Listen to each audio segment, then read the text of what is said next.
This is Guardian Radio, your station for up-to-the-minute news, intelligent, interactive, and engaging conversation. 96.9 FM. The views and opinions of the hosts and guests are their own and do not necessarily reflect the position of the management and staff of Guardian Network. Girl, you know I love you long time, long time. Girl, you know I want you be mine. And now you're here, right over there. Got me standing in place of speechless. Girl, you know I love you long time, long time. Girl, you know I want you be mine. And now you're here, right over there. Got me standing in place of speechless. Round and round we go, like the merry-go-round we met. Now ice big old man with a big old blind, and girl, you all up in it. What I'm telling you now is what I'm telling you then. You gon' be my lady, you gon' have my baby. And now we here, my cards are on the table. Are you willing and able to walk this road with me, baby, baby? Good morning this morning, and welcome back to Guardian Radio 96.9 FM. Your station for fresh news, smart talk all day. It's Monday, the 8th of July, 2024, and you're on the clock with Erin, Greene. And we are 2 days away from the 51st celebration of independence in the Bahamas, the Commonwealth of the Bahamas. It's a pleasure to be here this morning, especially with Avi and Judah the Lion. Girl, I love you. Long time, long time. Sometimes I wish I could just play music and talk foolishness all day. I mean, by talk foolishness, interrogate critically policies and political behavior. But there are all kinds of voices we want to get on the airwaves as well to talk about what's happening in the country. So it was my pleasure last week to host the, production crew from Streetlight Media and their latest project, Nassau Rock, which is going to be a phenomenal animation series. Premiere Thursday, the 11th of July at Fusion Cinemas. Also to the Bahamas National Youth Orchestra. It was a pleasure to have them on board to talk about their independence performance. I hope it went well. And earlier in the week, the week before, Tanya Hannah talking about her latest concert series in her first concert featuring, Raquel Roll, canvas artist, painter, and Platty Dread coming out with new music.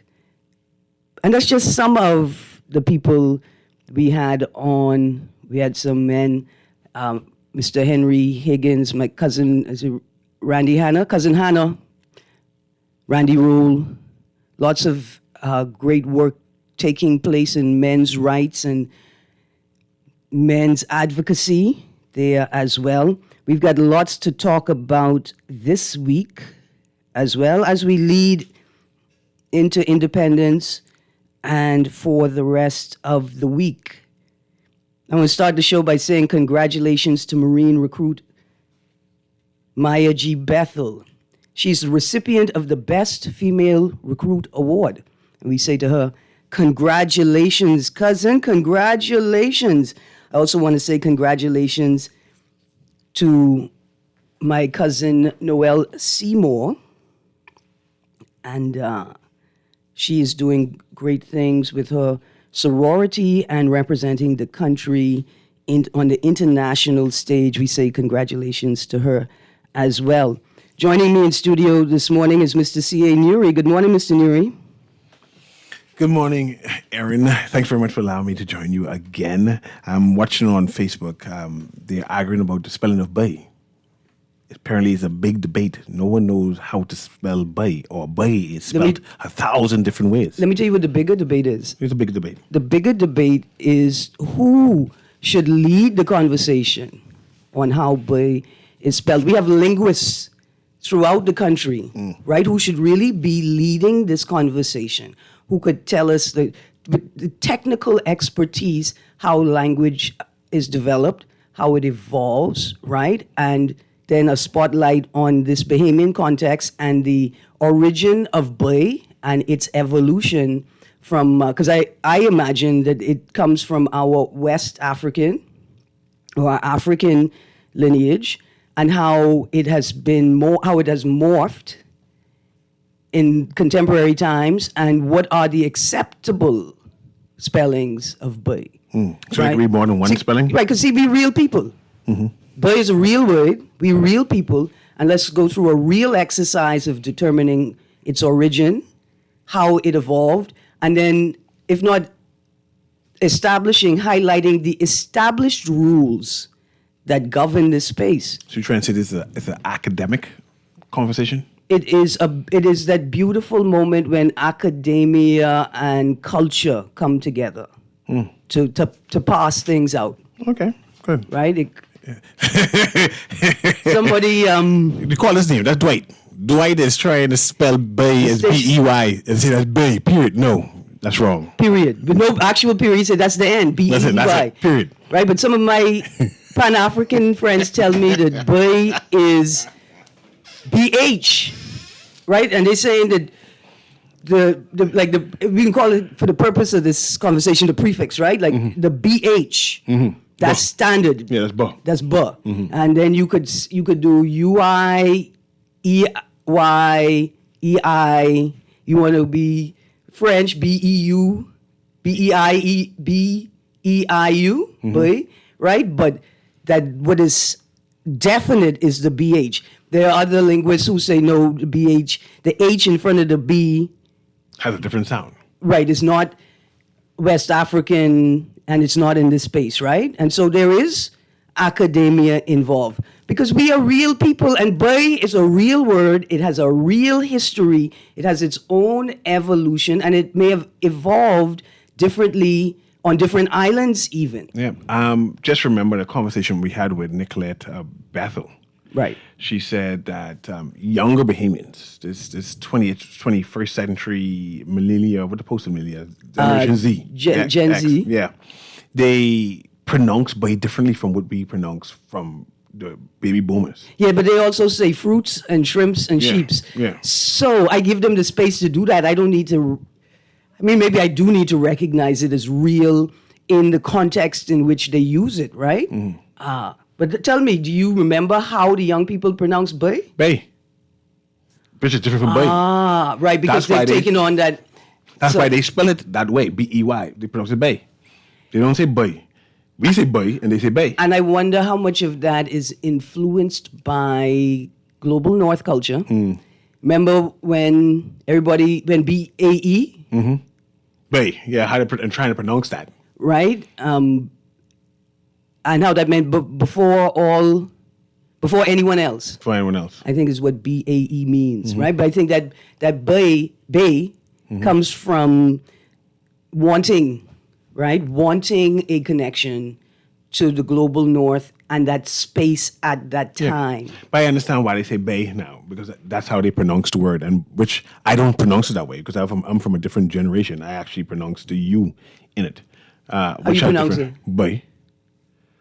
True. And I spelled it B-U-E-Y, whereas I could appreciate a B-U-I, but the I having the same sound of E-Y. I remember it's a real word because we conjugate it and everything. Yeah. Right? But we usually say, yeah, my boy. Then we go, my boy. We don't even say ma anymore in that thing, just bay. It's context. Like my boy is an extreme expression, right? So when you hear somebody saying my boy, like he is exaggerating intentionally or he is expressing upset or excitement, right? So you say my boy, I know a fight's gonna break out when somebody starts saying my boy repetitively. He trying to tell you whatever you doing, my spirit telling you to stop right now, right? But anyway, it's the conjugation as well. What's the plural of boy? Boys? Boy them. Oh yeah, by them. But by them and thing. Yeah, that's plural. Right? There are rules in. I'm speaking very loosely now, right? But there's some culture that's how they pluralize. They put the pluralization on the end. So maboy singular, them, to let you know it's plural. More them. Yeah, more them. So I talk about cabinet, maboy them in cabinet. Yeah, maboy them in cabinet. I saw a nice little quip. Somebody posted online this weekend that, it could be used in every social setting as well, from Prime Minister straight down. But we're not going to use it for the Governor General because ain't nobody, we call her mother already. She already have a name, mother. More than one mothers. But I know the newspaper is hot. You have a slew of things to say. I want to say good morning to my stepsister. She visited my stepfather this weekend from the States. So she's leaving today. Nikki and her husband, the Bankses, and her children, they came up. They're from California. No, they're in Florida, man. Because I know some Bankses who live in California. Yes. And the nephew went over. Remember when the nephew went over from Philadelphia? Yeah. Born and raised on the place. Yeah. So it was trending. What's trending? There's some things trending, but let me just read some text, great text coming in. Text says, I remember Shantae Seymour, who is a linguist, explaining the spelling of B-E-Y on Dwight's show. If I remember correctly, she said there's no correct spelling. She gave the technical reason why, which I don't recall at the moment. The text says, and they say, authorized pump 4 plays, P-L-H-E-Z. Please. Is this linguistic discussion related to the transcript of the alleged bribery tape? No texter. A texter says, Raymond Owenbring has written on this topic. Is that an African name, Owenbring? And the texter says, for the first time, I have to agree with Dwight. B-E-Y. So I agree with Dwight. That's good. And the person says B-E-A is used in the American to symbolize significant other in a relationship. I don't know why youths choose to pronounce it sound or so, but it's B-A-E. B-A-E. B. There we go. Lots of texts. And then another text that says, you can tell the age of someone by how they spell bay. The texter spelled it B-U-I. In the 18 and under, they spell it as B-U-I. And in the over 20-year-old category, it's B-E-I. And of course, the older folks, it's B-E-Y. Dwight, they're trying to age you. But the older folks. Good morning, Erin and Yuri. The word is spelled B-E-I in capital letters. B-A. Okay. Oh, and Owenbring, O-E-N-B-R-I-N-G, works at UB. So great, just local, with some local expertise, if not context. Good stuff. We have to bring him on, Mr. Nuri. That's a boy. We got to bring that boy on. Okay. If anybody got to come on. All right, so here are some of the topics for this morning. Fire in North Eleuthera. They had a fire in North Eleuthera. They had a bad fire in North Eleuthera. Okay. That's one without no fire trucks. One of many of our family islands without adequate fire services. They need rich foreign white people to donate trucks, or they'll just get burned down. What else next? I was thinking about Exuma just now, the Exuma model. The Independence baby is turning 51. I was sad to see the gentleman still hurting and wonder if we owe him a duty of care, or what does he represent? That's what I was thinking, right? What I was thinking was, can this experience be a teaching moment for the entire country, since we have a day of learning? I put the collective in there myself, a day of learning. But is there a way to talk about his experience without creating a space where people would ridicule him? Is his story important to us in terms of Bohemiana, his journey? Because there's several of them. I think there's about 8 or 9 of them in total. Where are they now? How do they reflect Bohemiana and development and growth and stuff? Should our government at the time be vested in those 8 individuals to say, hey, you represent us as a country. We want to see you successful that 50 years from now, 50 plus 1 years from now, because see, this is an epitome of what it is to be Bohemian. See, when I was talking about my critique of both the Golden Jubilee and the current independence celebrations, and I used the word lackluster, this is what I mean.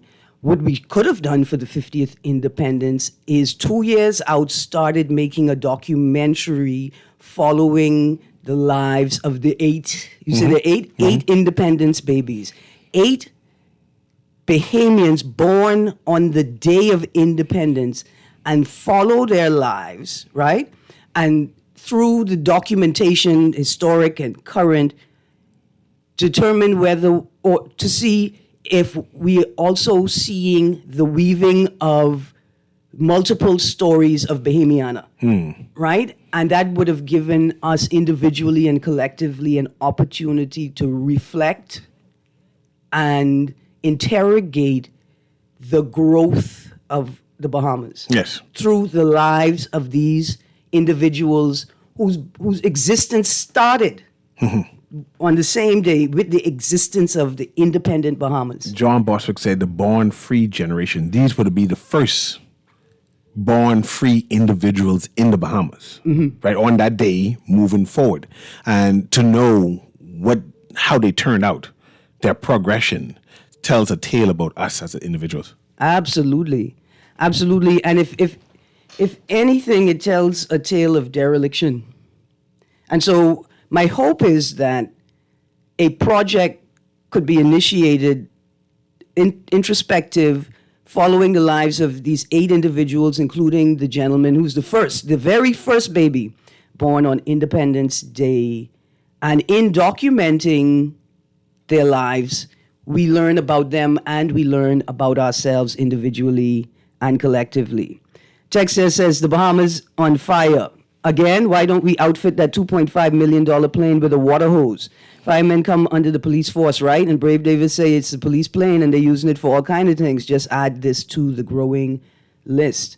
Texas saying one of the things the confiscated plane could have been used for was to create a water delivery plane that goes and scoops up water, some mechanism, scoops up water, and then drops it over the fire. I have some reservations for that. I understand what they're saying. Usually, especially, it could work in Andros, and I can explain why it could work in Andros. I don't want to talk about it because we have so much lists to talk about it. You don't want to put salt water in our pine forest. I agree you don't want to put salt water in the pine forest, but you also don't want the pine forest to burn to the ground straight up to where the people live in. Seem impact. I mean, this is what happens when we have... let it burn down. This is what happens when we have storm surge, right? Yes. That's a good story. What interested me most about that story is this sort of adjunct here. New Bight Airport runway repaired. Western Air will resume flights. That's from the 4th of July, 2024. Aviation Director Dr. Kenneth Roma said potholes on Cat Island's runway that caused Western Air to temporarily suspend flights have been repaired. So I want to quickly? stick a pin. First of all, Impressive. it's not potholes on the runway that caused them to suspend their flight, sir. It is the overall condition or lack thereof, right? It's the overall dereliction of the runway. I think it's a dangerous precedent. We said when we use semantics to make ourselves look good. But it sounds like patchwork. And if it rains, I guess they'll stop again. Absolutely. If we go to the article, Bahamas Air opens up new route to Jamaica that includes commentary from Mr. Roma on the same matter. I will get here right now. I'm just reading from my phone.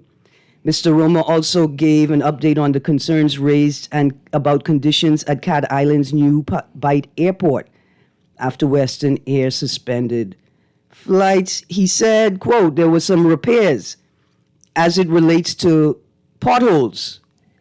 It was a fix. I put that in bold. It was a fix. See, when I hear that language, it was a fix, that means you haven't resolved the matter. It's just a quick fix. Now, he didn't use the word quick. It was a fix. He continues, we understand the importance of airlift, not just to Cat Island, but to all of the islands in the Bahamas, including our family islands. Dear sir, there's one, and then everything else is family island. Don't say including all of our family islands. Say including New Providence, because that's the only, right? There's one, and then everything else is family island. That's a story I want to touch on, Mr. Nuri, maybe on Thursday. Wheels turning over family island airports. Headline, Tribune, 5th of July. New Bight Airport runway repaired. Western Air will resume flights. That's the 4th of July. Bahamas Air opens up new route to Jamaica, 4th of July. That concerns me greatly as well.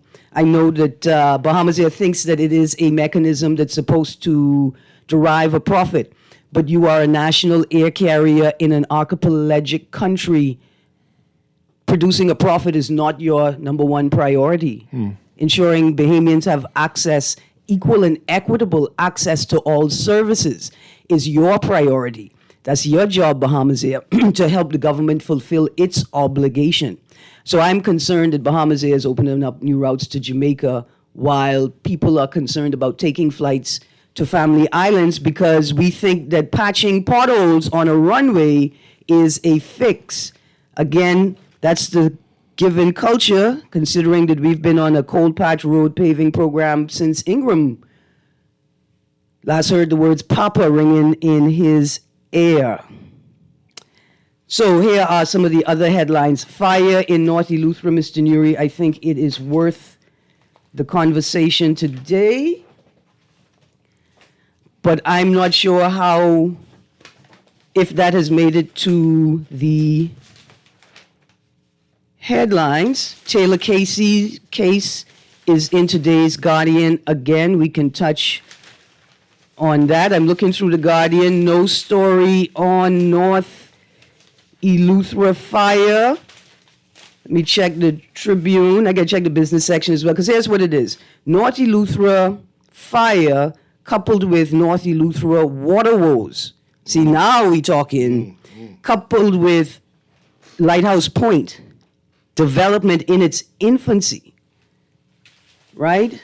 We'll go through. Then there is the Long Island water woes, where Long Island residents were given a notice before the weekend indicating that they would be without power from something like 9 a.m. to 6 p.m. every day indefinitely, without further, until further notice. I just want to skim through the Tribune quickly. Calls for mangrove destruction off Queens Highway to stop. That's in Grand Bahama. See, when I see stories popping up, fires, uncontrollable fires, mangrove destruction, it makes me feel like I'm in Brazil. You know, Brazil has a major problem with disciplining actors, right? People, developers, they just going into the rainforest and burning down anything they could burn down, even though there are major restrictions against it, because they say capitalism and development are of utmost importance. So I'm a little saddened. I do not see the North Eleuthera story in today's paper. Anybody from North Eleuthera want to call into the show and tell us what's going on down there? 242-300-5720 is our toll-free number for Family Island residents. But I was very, very concerned when I saw news of the fire last night. I am also concerned because I'm not sure if the government actually has a fiscal strategy. We sitting here begging for the numbers for Independence 50 as we are being cajoled into celebrating Independence 51. But some of us are still here asking questions like, when are you going to get a fire truck for each district? Like, every airport is supposed to have a fire truck. Yes. Every airport is supposed to have a working fire truck. And then separate from that, you need fire trucks for the communities. What would happen, because we have other tourism meccas, Eleuthera, Exuma, Abaco, right? Let's see, Bimini is a tourist mecca. What happens if they have a fire emergency at an airport? The fire team is supposed to... I mean, do they have a fire team? Well, Abaco has a voluntary fire team because the government doesn't... See, this is a conversation I wish we could have with Family Island counselors, Family Island stakeholders, and the minister responsible for Family Island affairs, right? Some people believe that the government is playing politics with the residents of these family islands for control over decision-making on the family island by not, starving out volunteer fire teams, not assisting volunteer fire teams. But if I was on a family island, why would I rely on the government for fire services? It just doesn't make any sense. Okay, producer, patch that call through for me. Good morning, caller. 1 second. Hello. Good morning, caller. Good morning. How y'all doing? Good, thank you. Yeah. 51 years, and we still have dodging these holes and things, man. So where they can be riding up and down, even they bring visitors and everything and all that, they have to be dodging hole too, or you can keep them out west. On the family island? No, I don't. In New Providence? Yeah, they can keep them out west. Yeah, because that's the only way you could ride. That's the only way my car could, when I ride out west, that's the only way my car could rest. Because when you see me coming from out west and going on the eastern part and all that, my car every minute dodging and thing, and you know what I mean, all these shocks, your light, all these things, so you got to be warm fixing because they're blowing out and everything and all. But 51 years, me personally, I can't sit down and wear no independent shade or nothing like that. Not until I see this country. You know what I mean? Get where this needs to be. Be behind for 51 years. And the thing is, be close to the next one. We just close to a country where developed 200-something years we're supposed to be in. And they in our country. They developing. You see what they build downtown? Mm-hmm. State of art. We don't even have no state of art, nothing around here. They're still trying to renovate the government house. I telling you, the people in building, they are people in foreigners building, they building and getting up to the power, and we still granting, still doing this bunch of stupidness, man. Thank you, caller. All right. Your sentiment has been noted. Let's go to the next call quickly, and then I got another story out of Long Island, Mr. Nuri. Good morning, caller. Good morning, ma'am. How are you? I'm good, thank you. Yeah, I know you all are not on this topic, but one thing I've realized is that Bahamians are not very aware of our past history. And so therefore, I think that's one of the things that makes us so, not proud or understanding where we are and where we come from.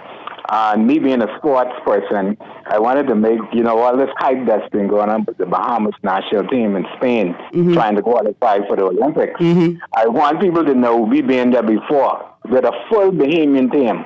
And at that time, I was the treasurer for the federation, Leonard Markland, and Arnold Bain was the president.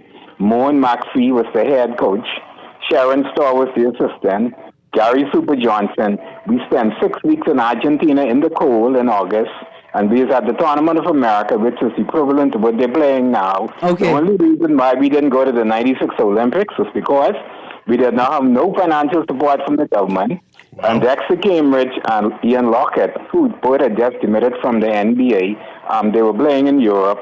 We couldn't, and I told them straight, I'm here because my bank, I was in the investment bank, and I said my bank was paying for me because they understand what national service was. And so they could afford me the 6 weeks off. And we stayed down there. If you know anything about Argentina, August is their winter. So we was in 20 and 30 degrees. I remember leaving Miami. By the time we reached Argentina, it was like 13 degrees coming from 90 degrees in Miami. And the good thing about International Federation, they paid for everything for us. And if you want to verify my story, we missed qualifying for the 96 Olympics by about 30 points. I just want people to know that we've been there and done this before, and we didn't have no paper Bahamians. We had all Bahamians. We had Manny Yardley and the like, Vincent Noah, Loxie Colley, who was also a teammate at Air Valley with Dexter and Ian Lockett, those. And so, and then we found another Bahamian who was living in Germany from Cat Island, Ian Roll, but we didn't have no money to bring him home.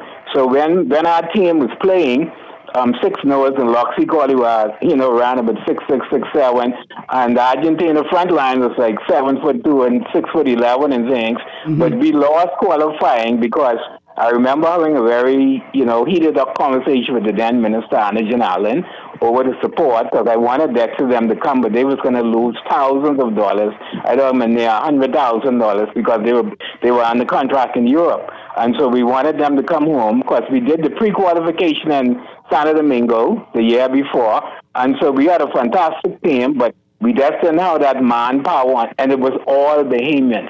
I don't have no problem with the likes of Eric Gordon. I knew Eric all my life growing up in the back of Franklin Road. His grandpa, Costa Williams. I knew his mommy and his aunts, the Williams. One is married to McCartney. His aunt married to McCartney at Tyre and Battery. The other aunt went to Detroit. That's where he was born.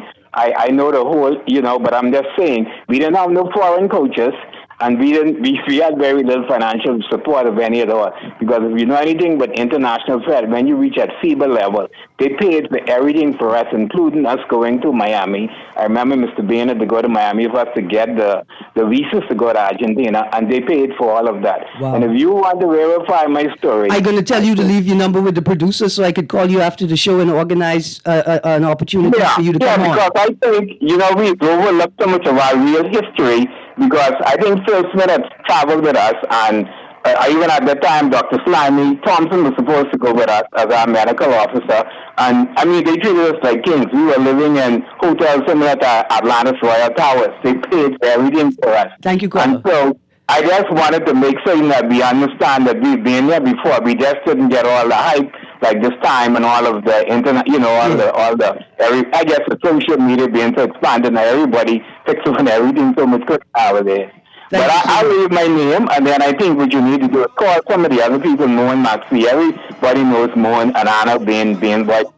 Definitely everybody knows Sharon, the general store. So they could verify our stories for how we were frustrated in the cold in Argentina. Literally the prayers, Yeah, you call them and tell them get ready for the show. The producers can take your information right now, sir. When we come back from this break, we're going to talk about something else that was supposed to be happening in Long Island. And let me tell you all, just as we go into the break, why that little snippet of history was so important. If you've seen the statement from the Prime Minister, Mr. Philip Brave Davis, yesterday on the historic journey of the men's national team, he says, you've made your country proud by going where no Bahamian team has gone before. That's why that snippet was so important, because it turns out a Bahamian team has gone there before. So without denigrating the current team, right? The reason why the young people don't know is because only what is politically expedient rises to the surface. Only what is politically expedient in the moment is recognized as important by the current administration at any time, not just this one. This is political culture at this point.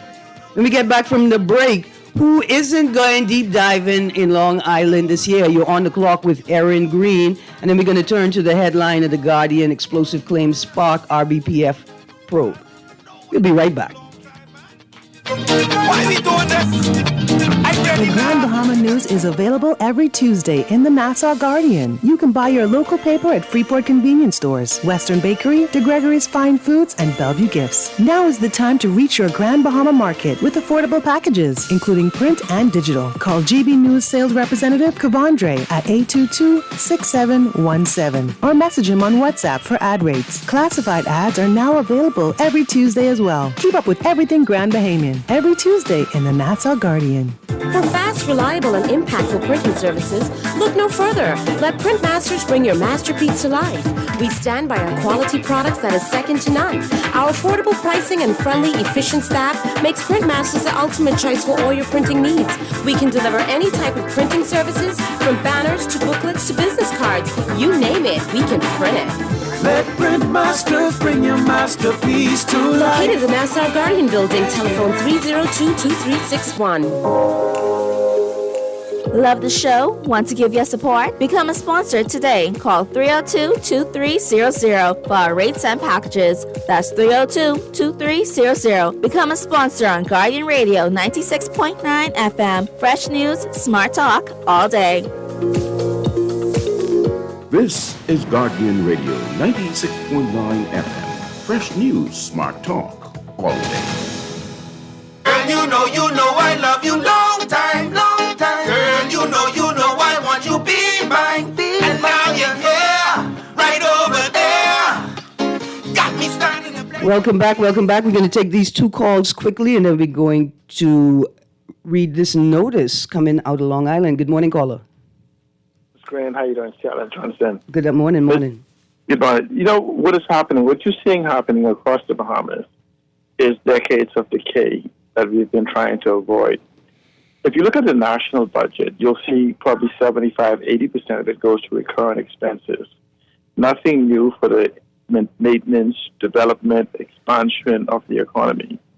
So in essence, we've been buying buckets for this leaking roof or more top, and we've not addressed the underlying issues. It's the failure of the economy to grow, to accommodate the rebuilding, rehabbing, refurbishing, and expansion, and even further building out of the infrastructure. And so the fact that we've been moving these chairs around on the deck of the Titanic and telling the musicians to play on doesn't change the fact that we are going down. Look across all of the islands of development. Look across New Providence, where we're constantly patching, always patching something, always patching the school plantation, always patching the government buildings. Buildings are deteriorating, mold, mildews, everything else. AC is breaking down.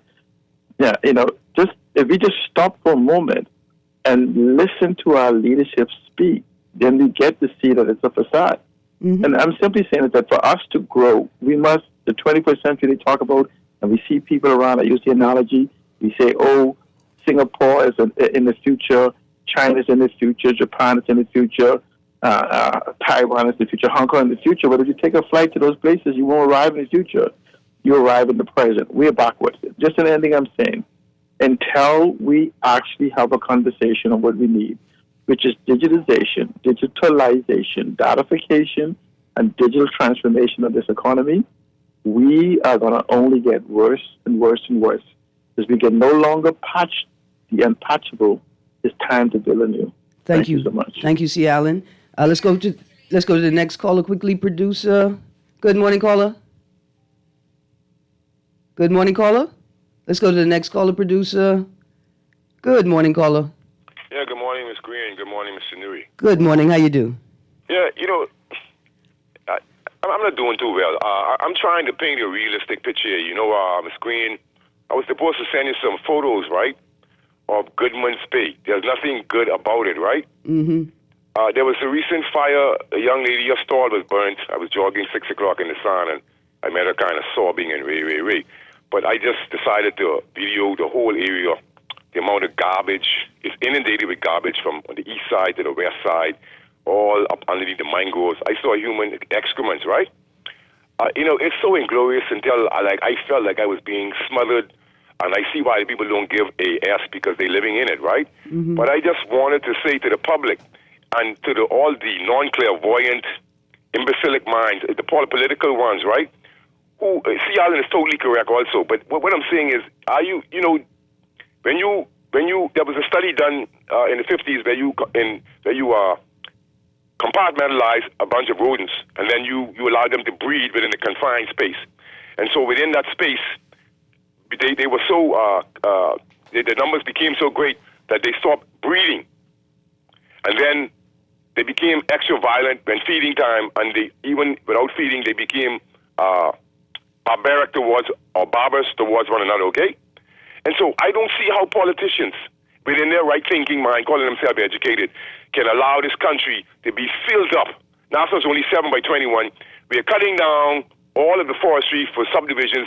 Is there a limit as to what development, you know what I mean? I think we're being overdeveloped now. When we look at the little bit of green space that's left in this country, and then the PM them from all go back, maybe running around with climate change. What's going on? Can you make sense of this for me, please?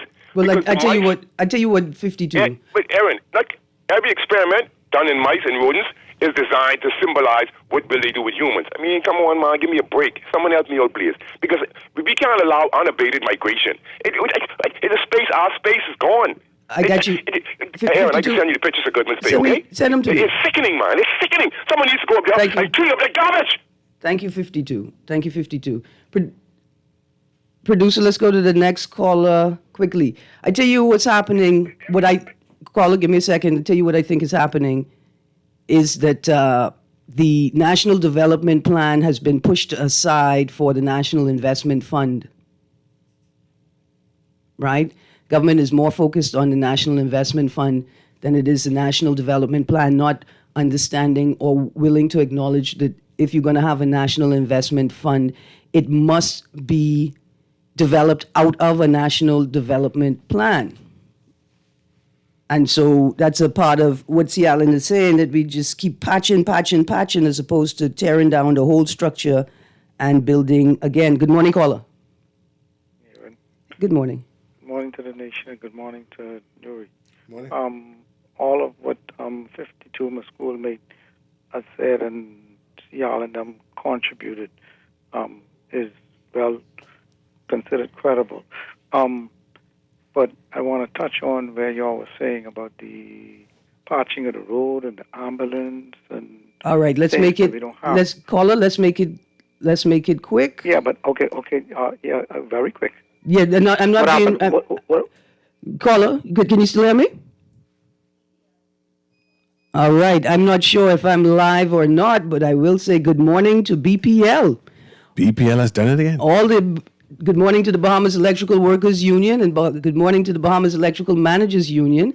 I'm hoping that we are still on the air, but caller, that's why I was telling you to make it quick, because I could sense something was about to happen. Not a theme park. I got them spidey senses on me. So we're going to transition quickly. Here's what I wanted to read. Long Island loses out on much-needed revenue because of poor and inadequate roads, infrastructure, deteriorating roads, and constant power outages. This is a press statement from the organization Vertical Blue. It saddens me to write this letter to inform you that the Vertical Blue free diving competition will not be held this year. Mr. Newry, you know what that is? Go ahead. That's where they go to Dean's Hole. It's an international diving. Yes, I know about that. It is one of the jewels of Long Island and Long Island development and tourism. Vertical Blue is the premier. However, I feel it is only courteous for us to describe some of the salient factors in this decision, which largely revolve around recent deterioration of the infrastructure in Long Island. Vertical Blue is the premier free diving event on the competitive calendar, described by the New York Times as, quote, the Wimbledon of free diving, close quotes, and has been running at Dean's Blue Hole on Long Island since 2008. That's 16 years. In that time, more than 50 world records have been set at the annual event. I'm going to fast forward. However, as the event has grown, the infrastructure on Long Island has sadly declined. It is now common for utilities to have outages for the majority of the day, occasionally for weeks on end. Roads have deteriorated to the point where it is unsafe for them to be driven on. I'm going to stick a pin there because we're running out of time. I got to call on the line. That is the premier, they say it's the premier free diving event in the world. It is one of the premier activities or attractions in the Commonwealth of the Bahamas. And they have decided to cancel it because of not just, we got here this year and the water isn't on. What they say is a history of, a continued experience of, and their observation of the deterioration of infrastructure on Long Island. I'm going to take us back to the people calling me from the dental clinic. I can call you back when I'm not on air, just in case you're listening. Montague Ramp. On Montague Beach, there are two bathrooms, one on the eastern end of the beach and one on the western end of the beach. The bathroom on the eastern end of the beach, the government refuses to open it. Here's why it's a problem. The people that work out on Montague Ramp are the people who say they do not want to depend on government for a paycheck. They're going to make their own way in the world. But what they do rely on is the basic infrastructure that should be in place and government should be responsible for. It's been years now since the bathroom is not open. It's been so much time now that we no longer think that it's just incompetence. It must be a reason why y'all haven't opened this bathroom. Mind you, the bathroom on the western end of the beach, where the structure that is not permitted to be there operates freely, that bathroom is open all the time. But the people who are permitted to clean and sell fish on the eastern end of the beach at the ramp have no access to the bathroom. See, it's time y'all stop playing politics. Now, here's the tie-in. I upset because my show got disrupted by BPL again, you see. Here's what the problem is. The problem is that the MP for Long Island is actually currently right now involved in a tense legal battle. He's before the courts. Meanwhile, beaches and parks falls away. Meanwhile, Long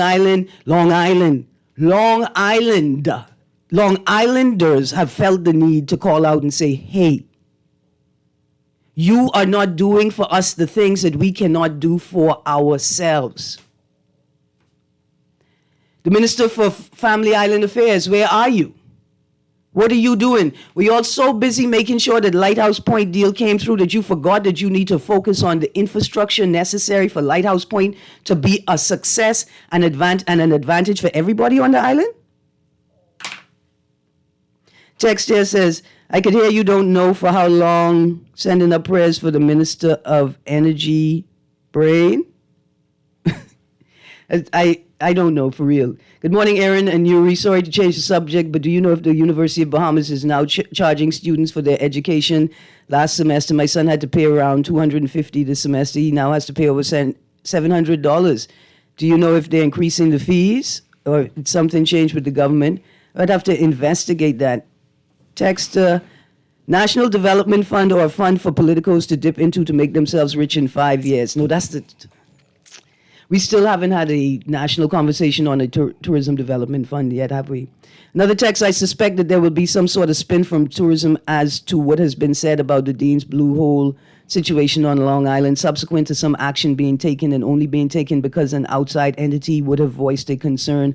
Hopefully, Eleuthera and the other islands will be fixed before some outside entity begins to make noise and there is negative impact. And I hope that this story is not allowed to die without meaningful action being taken because it only hurts all of us. I was shocked. Good morning. I'm living and working in Treasure Key, Abaco. The community has 2 fire engines that were donated by second home owners and operated by volunteers. They know the government will not provide it. You make me think of Exuma and the Tour de Tonquest, where bike riders committed to this charitable effort, and they bought Ellen Coakley High School a school bus, as opposed to the government fulfilling its obligation and buying Ellen Coakley High School a new school bus. That's what your job is, government. You let them French Canadians harvest salt out their pond. Let them do what they want to do, and you buy the bus. Let them harvest salt, just once they don't mine it, because I think you need a license to mine, but harvesting we could do anytime. I'm sorry, the show got a little disrupted. There's so much to talk about. We didn't even touch on the explosive claims spark RBPF probe. CID chief goes on leave. We didn't touch on the headline that I wanted to touch on as well. Maybe we get to it later in the week. Cruise port to create 350 jobs via I don't know if I like that. $35 million water park. Where they could put it? I don't know. They could put it in our water. Where the sharks are? They could just block it off. But I just don't know. I love you long time, but don't you ever tell me go in the water, we just block it off from the sharks. Nobody tell me about no water theme park though on the Bay Street. Anyway, there's lots of headlines we didn't get to. Sand dollar is legal tender. So about 4 water theme parks now. That's what I'm saying. And then Halston Moultrie, he said, water pump ain't for decent people. Y'all better turn them into a water park. Remember when he said? Anyway, man accused of ex-MP's murder refused bail. Sand dollars legal tender, so banks have to distribute it. And a couple more stories. Anyway, we're all out of time. We're heading to Independence, people. We need you all to enjoy it. Guess who I have coming up next? Who? The Valley Boys. Which ones? That's what we're going to find out right now. Stay tuned. You don't know? We can find out soon. Well, the real Valley Boys are on. I'm married. I ain't got no children. I need some excitement. Yeah. You've been on the clock with Erin Greene. Guardian Radio AM with C.A. Nuri is up next. Stay tuned. It's going to be a lively discussion. Got me started to break the speed.